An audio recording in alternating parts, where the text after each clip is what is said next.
Welcome back from the break, Rams, into your Thursday night sports show, The Blitz, hosted by yours truly, Brendon Fairbairn. Let's get it started. Promising news came yesterday for fans of the Mountain West Conference through an update from the conference commissioner, Craig Thompson. Within the statement, Thompson announced that multiple delegations within the conference are working daily towards a potential reinstatement of fall sports, putting an emphasis on frequent rapid response testing for staff and athletes to ensure their safety and control the spread of the virus. The Big Ten also announced yesterday that they will resume their fall conference football schedule on October 23rd and 24th. This decision has put a lot of pressure on the Mountain West to resume their fall football schedule, but with teams like Fresno State and San Diego State in close proximity to the ongoing California wildfires, there are still many hurdles to clear before the Rams can get back to action. Switching from college athletics to pros, the first Sunday of the 2020 NFL season played out over the weekend, including 8 former CSU Rams on active rosters. These next-level Rams include wide receiver Preston Williams for the Miami Dolphins, Rashad Higgins for the Cleveland Browns, and Olabisi Johnson on the Minnesota Vikings, as well as long snapper Trent Sieg on the Las Vegas Raiders, center Weston Richburg for the 49ers, and tackle Ty Sambrailo on the Tennessee Titans. Last year's sack leader and Shaquille Barrett for the Tampa Bay Buccaneers. And of course, how could I forget CSU legend and current star receiver of the Dallas Cowboys, Michael Gallup. From the list of accomplished professional athletes, half of the former CSU players on active rosters are wide receivers. Hey, maybe we are wide receiver U after all. With next year's NFL draft quickly approaching, there's a great chance that the already established history of wide receivers at CSU will become an even greater, with stud receiver Warren Jackson projected to be picked in next year's selection.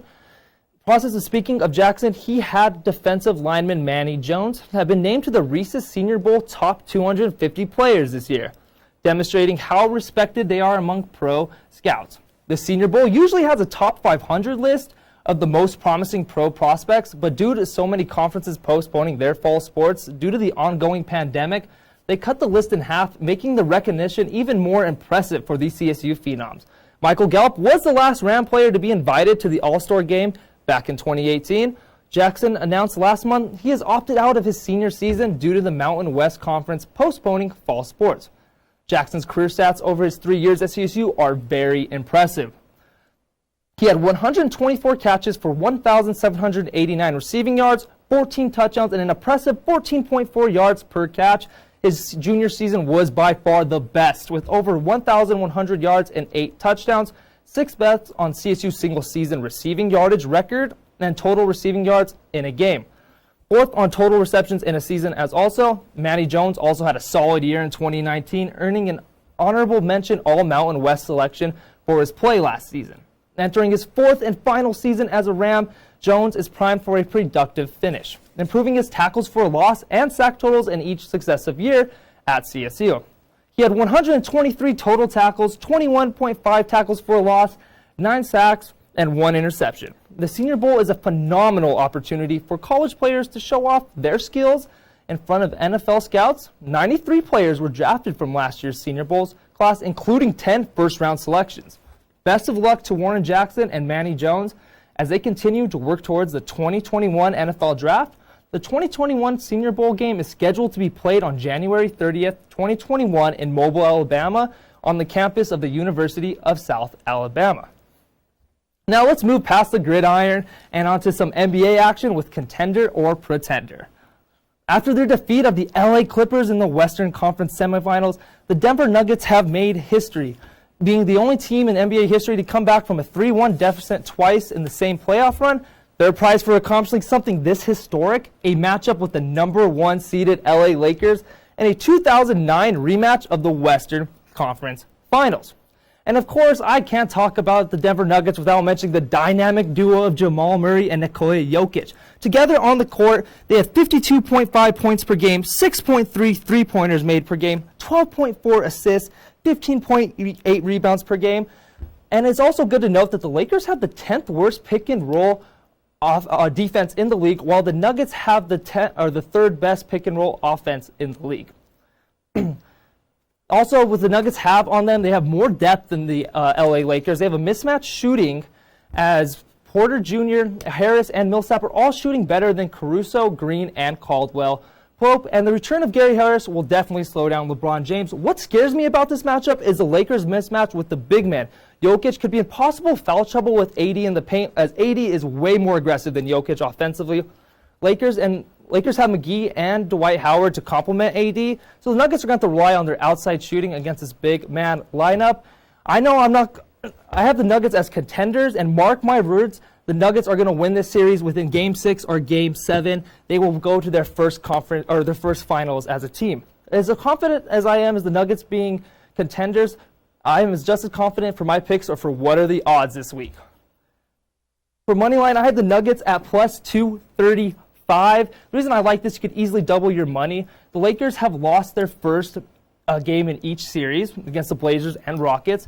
Nuggets have all the hype as of now. Murray had 40 points in Game 7 last week, and Jokic had a triple-double by the third quarter, which is NBA history, and the Nuggets' outside shooting is just going to be too much. Nuggets win Game 1. For over and under, I have the Patriots versus Seahawks at the over at 44.5. The Patriots were very impressive, scoring 21 points, and the Seahawks, unbelievably, 38 points against the Atlanta Falcons last week. Seahawks defense is also weaker than years past. That showed the Atlanta Falcons torched them last week. And I just don't see the Patriots stopping Russell Wilson, who had 4 touchdowns last week. And Newton with 2 rushing, easily a high-scoring affair. Take the over on this one. The spread, I had the Chiefs at minus 8.5. Chargers do have a talented defense, but they gave up a total of 295 yards to a rookie QB's offense last week. Mahomes could easily struggle with the pass rush with Joey Bosa and Melvin Ingram breathing down his neck. Though with the Chargers having starting safety Derwin James out, the Chiefs can run that spread offense and tack that middle of the field. Tyrod Taylor obviously looked average as usual, and the Chargers offense just won't be able to keep up with the Chiefs offense scoring-wise. Chiefs will easily win this game by 14 points, cover the spread easy. And now it's time for our final segment, Buzzer Beater, where I pick the winners of 7 matchups in under a minute. The past 2 weeks, I am 7-3. With my picks, and this week I plan to go 6-0, so that's enough explanation. Let's get it started. I have the Lakers versus Nuggets. Lakers just don't have an answer for Jokic's and Murray's 2-man offense, and the Nuggets defense playing great. Nuggets win this one. Heat versus Celtics. Game 1 loss was demoralizing for the Heat, or for the Celtics. Heat playing better as a whole. Heat go 2-0. Lightning versus Islanders. Lightning are 7-0 with center Brayden Point in the lineup. Lightning are going to the Stanley Cup Finals. Broncos versus Steelers. Broncos sadly have the injury bug. No Boye to cover Juju or Johnson. Steelers win. Bengals versus Browns. Bengals have lost 13 straight on the road, but Burrow's going to break that cold streak. He showed very promising stats against a stronger Chargers defense. Rams versus Oregon State. Beavers played very sound football despite being 5-7. Jake Litton had a passer rating of 149, which is unbelievable. Oregon State wins this. Padres versus Mariners. Mariners are starting pitcher Yusei Kikuchi at 5.35. Tatis Jr. and Machado, best home run duo in the league with 29 combined home runs. I have the Padres winning this one. Well, Rams fans, those are all the picks I have for tonight. Tune in next week for my Week 3 NFL predictions. Have a wonderful weekend, and we'll see you on Monday.